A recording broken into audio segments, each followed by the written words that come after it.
नमस्कार, मैं मोहन। आप मेरा चैनल देख रहे हैं मोहन ठेठ भारतीय। एक बार उन लोगों से फिर से निवेदन है जो इस चैनल पर पहली बार बने हैं, प्लीज़ इस चैनल को जाके सब्सक्राइब कीजिए, बेल आइकन दबाइए, ताकि हमारे फ्यूचर में जितने भी वीडियोस अपलोड होते हैं वो आप लोगों तक सबसे पहले पहुंच सकें। दोस्तों, इस वीडियो में हम बात करेंगे मोदी सरकार द्वारा 34 साल बाद जो शिक्षा की प्रणाली चली आ रही है उसमें जो उन्होंने गंभीर बदलाव किए हैं, जिसको कि हर भारतवासियों द्वारा सराहा जा रहा है। और यहाँ तक कहा जा रहा है, यदि ये नीतियाँ जो सरकार लेके आई है सक्सेसफुली इम्प्लीमेंट हो जाती हैं तो न केवल देश का भविष्य उज्जवल होगा, बल्कि जो स्टूडेंट्स जो पास आउट होंगे इस नीतियों के तहत उनका भविष्य भी काफ़ी उज्जवल होगा। मानव संसाधन प्रबंधन मंत्रालय यानी कि एचआरडी मिनिस्ट्री, शिक्षा मंत्रालय के जो हमारे शिक्षा मंत्री हैं डॉक्टर रमेश पोखरियाल, उन्होंने 29 जुलाई 2020 को कैबिनेट में शिक्षा का एक ड्राफ्ट उन्होंने पेश किया था, जिसको कैबिनेट द्वारा पास कर दिया गया है। सबसे पहले सरकार ने इस मंत्रालय का, जो कि मानव संसाधन प्रबंधन मंत्रालय था, इसका नाम शॉर्ट करके शिक्षा मंत्रालय कर दिया है, जिसको कि हम एचआरडी मिनिस्ट्री भी कहते थे पहले। कई नई चीज़ें इस पॉलिसी में सरकार द्वारा जोड़ी गई है, जिसको नाम दिया गया है न्यू एजुकेशन पॉलिसी 2020, यानी नई शिक्षा प्रणाली, जो उसका नाम दिया गया है। इसमें कई चीज़ें ऐसी हैं, अगर आप देखेंगे, जिसका जो सरकार इस समय लेके आई है वही चीज़ कांग्रेस लेकर आना चाहती थी, लेकिन उस समय भाजपा सरकार द्वारा विरोध किया गया था। और इसका लक्ष्य बताया जा रहा है कि भारत को वैश्विक ज्ञान महाशक्ति में प्रथम स्थान पर लाना। इस शिक्षा प्रणाली में यदि आप देखेंगे, जो हमारी शिक्षा प्रणाली पहले से चली आ रही है, उसमें किसी कॉलेज में जाने का या किसी इंटरव्यू वगैरह में जाने का जो आधार होता था वो होता था 10+2।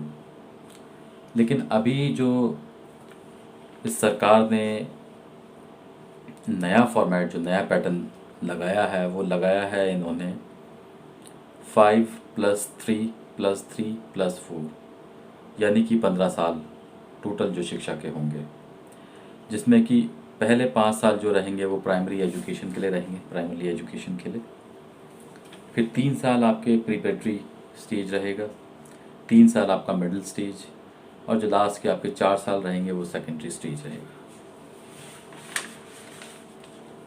इसमें देखिए आप, जो पहले एजुकेशन या ये कहें कि जो पहले स्कूल जाने की जो एक उम्र हुआ करती थी वो लगभग 5 साल की उम्र हुआ करती थी। इस समय सरकार ने 3 से 6 साल जो पहला स्टेज रखा है, इसमें बच्चों को फ्री एक्सेस दिया जाएगा, मतलब किसी प्रकार का कोई कार्यभार नहीं रहेगा, कोई दबाव नहीं रहेगा, उठना बैठना नॉर्मली सिखाया जाएगा। और एक सुरक्षित ईसीसी यानी कि early childhood care and education, जिसमें कई चीज़ें सिखाई जाएंगी। और 5 साल से पहले ही बच्चे को प्रिपरेटरी क्लास यानी कि बाल वाटिका में, या ये कहें कि जो आंगनबाड़ी होता है उसमें डाला जाएगा। और ये जो सब रहेगा ये फर्स्ट क्लास से पहले पहले रहेगा, फर्स्ट ग्रेड से पहले पहले रहेगा। फिर बच्चा जो 6 से 8 वर्ष का रहेगा वो रहेगा आपका फाउंडेशन स्टेज। इस समय जो बच्चा होता है वो 1 या 2 ग्रेड में होता है। इसमें आपको कोडिंग्स वगैरह सिखाई जाती हैं, इसमें जो इनकी जो नई नीतियाँ हैं उसके हिसाब से कोडिंग वगैरह सिखाई जाएगी। फिर जो नेक्स्ट स्टेज आएगा, जो प्रिपरेटरी स्टेज आएगा, वो आएगा आपका 8 से 11 साल के बीच का। नॉर्मली बच्चा 3 से 5 ग्रेड में रहता है। पढ़ाई की जो शुरुआत होगी वो इसी समय से होगी, जो अच्छी जो पढ़ाई जो शुरू होगी। पढ़ाई की शुरुआत के साथ साथ इसमें खेल रहेगा, डिस्कवरी हो गई, आपकी डिस्कवरी एक्टिविटीज़ हो गई, इंटरेक्टिव क्लासेस हो गई, लर्निंग रहेगी। फिर आपका स्टेज आएगा 11 से 14 ईयर्स के बीच का, जिसको कि मिडिल स्टेज कहा गया है।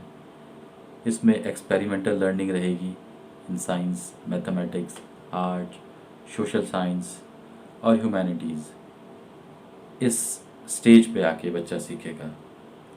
जो क्लास रहेगी बच्चे की इस समय लगभग 5 से 8, 5 to 8 ग्रेड रहेगा। 14 to 18 ईयर्स जो रहेगी वो आपकी सेकेंडरी स्टेज रहेगी। इस समय आपको 3 पैटर्न के अलावा, जैसे आप पहले देखते थे कि आपको चॉइसेस दी जाती थी कि आप आइदर साइंस साइड ले सकते हैं या आर्ट साइड ले सकते हैं या कॉमर्स साइड ले सकते हैं, और एक उनमें फिक्स सब्जेक्ट हुआ करते थे। जैसे आपने साइंस ली है तो उसमें बायोलॉजी वगैरह हुआ करती थी। तो यदि आप आज की तारीख में जो अगर ये पैटर्न लागू होता है तो साइंस में यदि आप इकोनॉमिक्स के सब्जेक्ट पढ़ना चाहते हैं तो आप वो भी पढ़ सकते हैं, आर्ट्स के सब्जेक्ट पढ़ने चाहते हैं तो आप वो भी पढ़ सकते हैं। इसी प्रकार आप आर्ट्स में रहकर भी यदि आप बायोलॉजी पढ़ना चाहते हैं, मैथ्स पढ़ना चाहते हैं तो वो आप कर सकते हैं। तो ये चॉइसेस जो है बहुत अच्छी चॉइसेस दी है, क्योंकि ये चीज़ें हमारे समय में नहीं हुआ करती थी। अधिकतर बच्चे जो 90 के दशक के बच्चे हैं वो शायद इस चीज़ को मिस करेंगे, और ये चीज़ जब लागू हो रही है तो इसकी सराहना भी करेंगे, क्योंकि ये बहुत अच्छा स्टेप है। क्योंकि इससे जो एक्स्ट्रा जो स्ट्रेस होता है बच्चे के ऊपर पढ़ाई का, उससे थोड़ी सी राहत मिलेगी, और बच्चा अपने हिसाब से यदि सब्जेक्ट चुनेगा तो वो बेहतर करेगा सब्जेक्ट्स में। हालांकि इसका एक ड्रॉबैक भी रहेगा जो मैं आपको बताऊंगा, जो इसके नेगेटिव पॉइंट्स है वो भी मैं आपको बताऊंगा। फ़िलहाल मैं आपको जो है पॉजिटिव पॉइंट्स बता रहा हूँ। इसमें एक चीज़ उन्होंने कही है कि 10वीं की जो बोर्ड की परीक्षा हैं वो अब नहीं हुआ करेगी इस नीति के बाद, और पीएचडी करने के बाद आपको, पीएचडी करने के लिए पहले आपको बीए करना पड़ता है या एमए करना पड़ता है, या कोई ऐसी 3 डिग्री लेनी पड़ती, 3 साल की 5 साल की डिग्री लेनी पड़ती है। फिर आपको एमफिल करना पड़ता था, फिर आप पीएचडी के लिए जो है एनरोल करते थे। तो ऐसे में सरकार ने इस नीति के तहत, इस जो जो जो पॉलिसी है इसके तो तहत इन्होंने जो एमफिल की जो पढ़ाई थी उसको हटा दिया है। यानी कि आप एमए करने के बाद या एमएससी करने के बाद डायरेक्ट जो है पीएचडी के लिए अप्लाई कर सकते हैं। एक चीज़ उन्होंने और रखी है इसमें कि इसी दौरान स्कूल के 10 दिन करीब आपको जो है बैगलेस जाना पड़ेगा, यानी कि आपको बिना अपने स्कूल बैग के जाना पड़ेगा, जिसमें आपको वोकेशनल चीज़ें आपके हिसाब से, आपकी चॉइस के हिसाब से सिखाई जाएंगी। जैसे मिट्टी के बर्तन बनाना हो गया, बढ़ई का काम हो गया, वेल्डिंग हो गया, और कई ऐसी वोकेशनल चीज़ें हैं जो आने वाले समय में, फ्यूचर में एक तरीके से आपको मेंटली प्रिपेयर किया जा रहा है कि आप किस तरीके से जो है आने वाले समय में एक अच्छा भविष्य अपना कर सकते हैं यदि आप पहले से ही इन चीज़ों को सीखते चले आएँ। एक चीज़ सरकार ने और रखी थी इसमें कि 5 साल तक या 8 साल तक लोकल लैंग्वेज या रीजनल लैंग्वेज, या कहें कि जो हमारी राष्ट्रीय भाषा है उसमें ही पढ़ाया जाए। इंग्लिश में भी यहाँ पर जोर दिया गया था, हालांकि इसमें कंपलसरी कहीं कुछ नहीं किया गया है, एक प्रेफर शब्द का इस्तेमाल किया गया है। तो कह सकते हैं कि एक तरीके से चॉइस है, लेकिन जो कहा जा रहा है कि ज़ोर जो दिया जा रहा है वो अंग्रेज़ी पे दिया जा रहा है कि अंग्रेज़ी पे ही जो है जो क्लासेस हैं वो करी जाएं। और मेरे हिसाब से अंग्रेज़ी ही, क्योंकि एक ऐसी लैंग्वेज है जो हर कॉलोनाइज़र या ये कहें कि अच्छा पढ़ा लिखा इंसान जो है इसका इस्तेमाल करता है, घर में भी या बिज़नेस में भी या ग्लोबली आप देखेंगे कहीं भी अंग्रेज़ी एक ऐसा माध्यम है जिसके तहत आप किसी से भी जुड़ सकते हैं, कहीं भी आप देश विदेश में कहीं भी जाएं। आप यदि देश के दूसरे कोने में भी जाते हैं, जैसे मान लीजिए आप केरल साइड जाते हैं या नॉर्थ ईस्ट साइड में जाते हैं, तो भी एक अंग्रेज़ी ऐसा माध्यम है जिसके माध्यम से आप लोगों के साथ जुड़ सकते हैं। एग्ज़ाम्स भी सरकार ने कहा है कि केवल 5th, 8th और 12th के होंगे।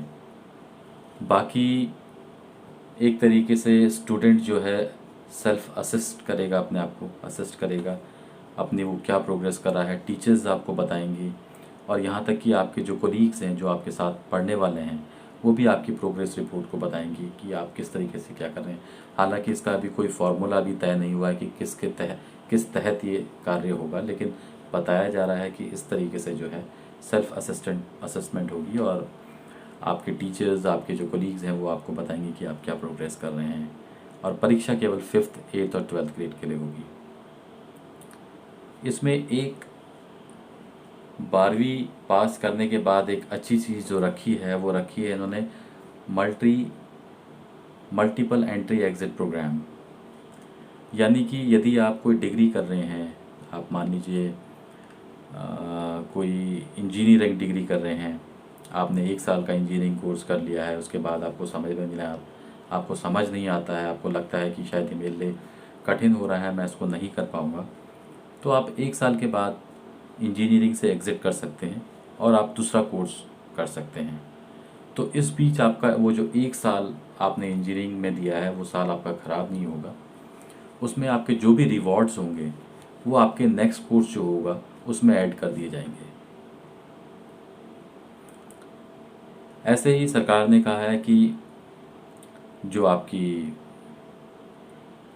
एमए की डिग्री है या एमएससी की डिग्री है वो भी 1 साल की लगभग होगी। हालांकि कई चीज़ें ऐसी हैं जिसमें सरकार ने पूर्णतः किसी प्रकार से नरेशन नहीं दिया है, किसी प्रकार से चीज़ें क्लियर नहीं की हैं कि कैसे क्या चीज़ होगी। टीचर्स के लिए भी यहाँ पर ऑप्शन रखा है कि केवल वही शैक्षिक योग्यता में सफल पाए जाएंगे जिनके पास 4 साल की बीएड डिग्री होगी। कॉलेज में भी आपका पहले यदि आप मान लीजिए बीए कर रहे हैं या बीकॉम कर रहे हैं और एक पहले साल में आप ड्रॉप कर देते हैं और उसके बाद नहीं पढ़ते हैं, तो सरकार ने यहाँ पर जो इस नीति के तहत रखा है कि पहला ईयर जो रहेगा उसमें आपको सर्टिफिकेट दिया जाएगा, सेकेंड ईयर आपका डिप्लोमा रहेगा और थर्ड या फोर्थ ईयर जो रहेगा वो आपका जो है डिग्री रहेगी। इसी के साथ साथ सरकार ने इस शिक्षा को आगे बढ़ाने के लिए, ताकि शिक्षा का स्तर ऊंचा रहे, विदेशी विश्वविद्यालयों को भारत में कैंपस स्थापित करने के लिए जो है उनको भी एक तरीके से अनुमति दे दी है कि आप आइए और अपने जो विश्वविद्यालय हैं, जो पढ़ाई है उनकी यहाँ पर आप स्थापित कीजिए, ताकि जो एजुकेशन का लेवल है वो ग्लोबली एक तरीके से जो है कंपैरेटिव रह सके लोगों के। फ़ीस भी सरकार ने कहा है कि सरकार द्वारा जो फ़ीस होगी उसको फिक्स किया जाएगा और कोई उस फीस से ज़्यादा उसमें नहीं ले सकेगा। 2030 तक हायर एजुकेशन इंस्टीट्यूट का उद्देश्य मल्टी सब्जेक्ट हब बनाना है। एक विश्वविद्यालय में कम से कम इनका टारगेट है कि कम से कम 3000 छात्र हों, या उससे ज़्यादा भी हों या उससे कम भी हों, वो डिपेंड करता है कैंपस वाइज।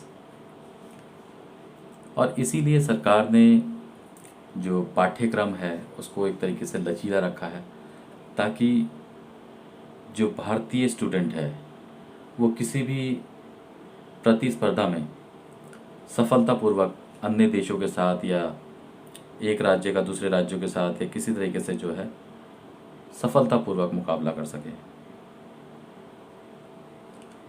सभी इसमें सरकार ने कहा है कि जो हायर एजुकेशन हब हैं उनके लिए जो स्टडी का फॉर्मेट रहेगा वो केवल एक ही फॉर्मेट रहेगा, ताकि किसी स्टूडेंट्स के ऊपर अन्य भार ना पड़े या किसी तरह का स्ट्रेस ना पड़े। केवल इसमें जो मेडिकल है और जो लीगल है उसको इससे हटाया गया है, उनकी स्टडीज़ को इससे हटाया गया है, उसको एक फॉर्मेट में नहीं रखा गया है। और अच्छी बात यह है कि दोस्तों सरकार भी अब इस चीज़ को समझने लगी है कि शिक्षा का जो भाव है, शिक्षा का जो शिक्षा है वो लोगों के लिए कितनी अनिवार्य है और किस तरीके से शिक्षा के द्वारा एक देश की जो है उन्नति होती है, एक देश जो है विकसित बनता है। इसीलिए जो हमारा जो शिक्षा का जो बजट था, जो जीडीपी का 3% करीब था, सरकार ने उसको बढ़ाकर लगभग अब 6% करने की कवायद शुरू कर दी है, जिसमें उन्होंने राज्य सरकारों से भी सहयोग मांगा है कि राज्य सरकार भी इस पर सहयोग करें जीडीपी को और बढ़ाने में। अब इसके बाद दोस्तों ये सारी चीज़ें जो थी, ये सारी चीज़ें पॉजिटिव चीज़ें थी और बहुत अच्छी चीज़ होगी यदि ये चीज़ सफलतापूर्वक इम्प्लीमेंट हो जाती है देश के अंदर। लेकिन इसके साथ ही साथ यहाँ पर कुछ नेगेटिव पॉइंट्स भी हैं जिन पे क्वेश्चंस किया जा सकता है या किया जा रहा है लोगों द्वारा।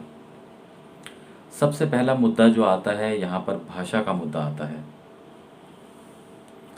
जैसे सरकार द्वारा कहा गया है कि किसी स्कूल में आप वहाँ की रीजनल भाषा में पढ़ाएं या ये कहें कि इंग्लिश में जोर दें, तो ऐसे में आप समझिए कि जो गवर्नमेंट जॉब वाले होते हैं, जिनकी जॉब ऐसी है, जो बैंकर्स होते हैं नॉर्मली, जिनके ट्रांसफ़र लगातार होते रहते हैं एक स्टेट से दूसरे स्टेट में।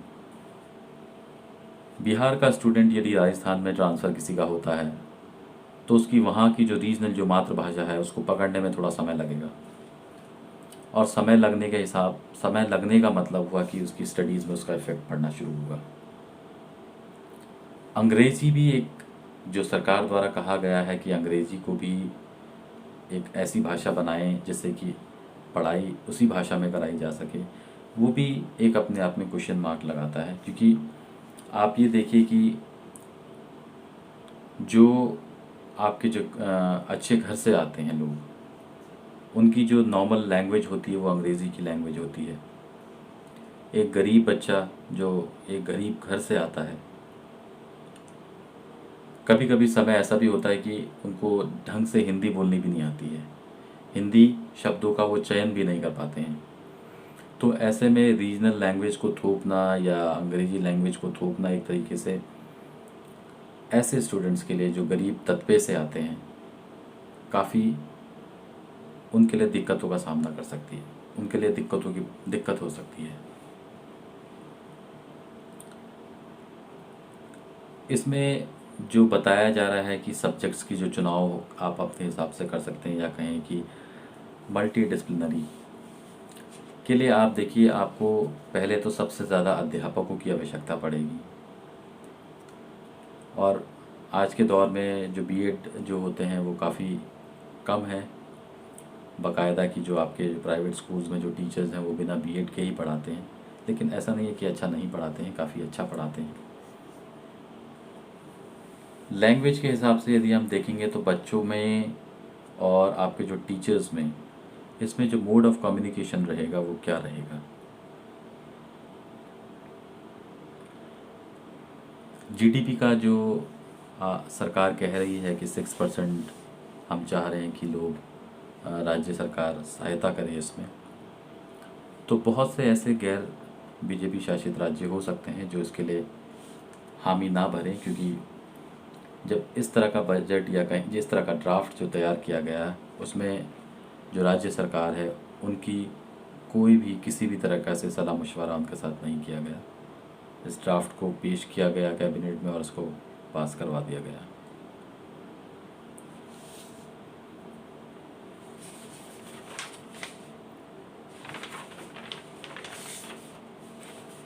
सबसे बड़ी बात यह है कि आपने यदि इस तरह की नीतियां लागू करनी है तो पहले तो आपको जो जड़ से जो सिस्टम है उसको आपको दुरुस्त करने की आवश्यकता है। जब तक आपके टीचर्स इम्प्रूव ना करें, कहें तो ये एक तरीके से नामुमकिन ही है। आपने कहीं ये नहीं कहा कि जो सरकारी स्कूलों की दिशा दशा है उसको हम सुधारेंगे, किस तरह से वहाँ पर बच्चे उठने बैठने के लिए मजबूर हैं। एक ढंग के शौचालय तक जो सरकारी स्कूल होते हैं उनमें नहीं होते हैं।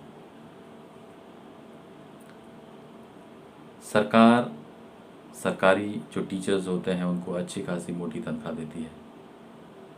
स्टूडेंट्स आपके बढ़ेंगे, इस तरह के आपके सब्जेक्ट्स या मल्टी डिसिप्लिनरी जो आपका सब्जेक्ट रहेगा उसमें आपको अधिक आवश्यकता पड़ेगी टीचरों की। तो मैं ऐसे में आपको फंडिंग की भी आवश्यकता पड़ेगी, जो कि आपके पास फ़िलहाल कोई सोर्स है नहीं फंडिंग का। जो हमारा दौर था उस समय 60% लाना भी अपने आप में बहुत बड़ी बात हुआ करती थी। कहते थे यदि आप 60% से ऊपर लेके आए हैं तो आप फर्स्ट डिवीज़न पास हुए हैं, और मिठाइयाँ बांटी जाती थी। लोग 33% में भी बहुत खुश होते थे, क्योंकि वो एक पासिंग नंबर हुआ करता था। आज का ये समय है कि 90% लाने के बाद भी बच्चा जो है अपने आप को फेल ही समझता है, और ऐसा लगता है कि वो किसी प्रकार से जो उसके 90% आए हैं उससे संतुष्ट नहीं है। आपने कहा कि आप पाठ्यक्रम जो है उसको एक आसान बनाएंगे, एक अच्छा तरीका बताएंगे जिससे जो है पाठ्यक्रम को आसान बनाया जा सके, लेकिन आपने वो पॉलिसी की वो तरीका बताया नहीं कि किस तरीके से उसको आसान बनाया जाएगा।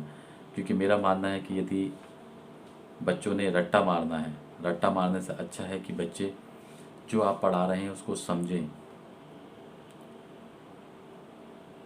पेपर आसान होगा, पाठ्यक्रम आसान होगा, कैसे, इस पर आपने कोई प्रकाश नहीं डाला है, किस तरह इससे होगा।